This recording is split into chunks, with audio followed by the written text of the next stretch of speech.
And the truth is, despite what you may think, follow-up doesn't annoy prospects, but bad follow-up does. Today, we're going to talk about how do I follow up without sounding annoying, okay? Now, even with saying that, I'll still tell you, bad follow-up is still better than no follow-up. But here's the kicker. We don't have to do bad follow-up. We can do good follow-up. What's the number one bad follow-up that just annoys me, that I just feel is so lazy? Just checking in on you. Just checking in. Ready to buy now? I can't come up with anything better to say, so I'm just checking in. I do not like that. Now, if the option is don't follow up at all, or do the lame, lazy, just checking in, okay, fine. Do the just checking in, but I don't like it. It's not good. It's not good. Here's 2 words for you. When it comes to follow up, 2 words that will help you in your follow-up, and that is be busy. Now, that's counterintuitive to people. I think some people think that, well, Ray, if I act like I'm busy, well, first of all, I'm not.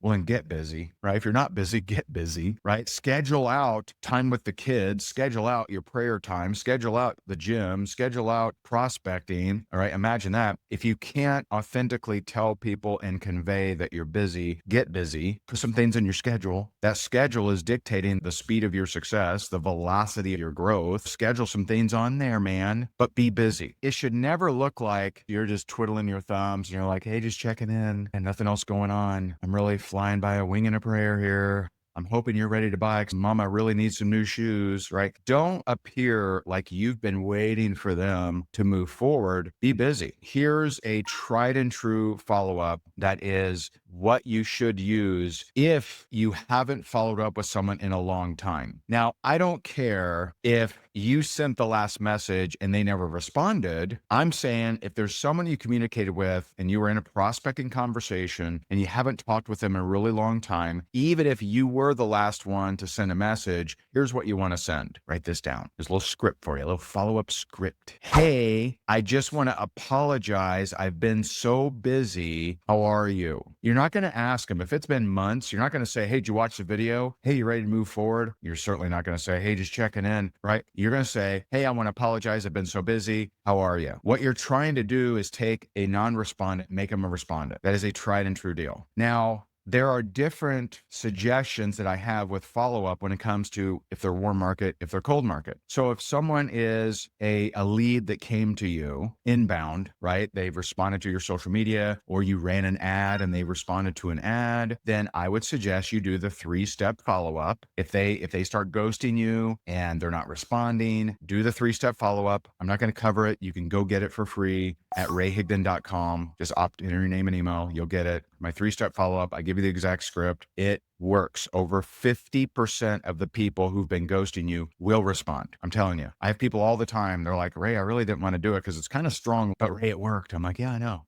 No, I've been teaching this for, 10 plus years. I know it works. Now, you can't use that 3-step follow-up with warm market because it's a little strong. It's got strong language in it, not offensive language, but strong language. So my favorite with warm market, if you're warm market, has anyone ever had warm market ghost you? If you've ever had a friend or family member ghost you, they stop responding or they just never respond to you. You send them like, Bueller, and they just never respond. Anyone ever have a warm market person, a friend or family member, not respond to you, kind of, they ghost you? Well, here's the message for that. I wouldn't use a 3-step follow-up because it's too strong. We're not looking to lose friends over this stuff, but send them this message. I'm going to mark you down as a no, LOL. I've tested that. Me personally, it may vary for you. I would be shocked if you don't get at least 50% of them to respond. I get about 90%. There was still one guy that just didn't respond. I'm like, oh, okay, man, he really just doesn't care. Or maybe his phone got lost. Who knows? Don't need to draw a conclusion. I had a 90% response. I'm willing to bet you'll get at least a 50% response. I'm going to mark you down as a no, LOL. Now, don't add anything to it. Just like the 3-step follow-up, don't add anything to it. Don't say, but if you ever change your mind, don't do it. I know you want to. You're like, well, Ray, aren't I?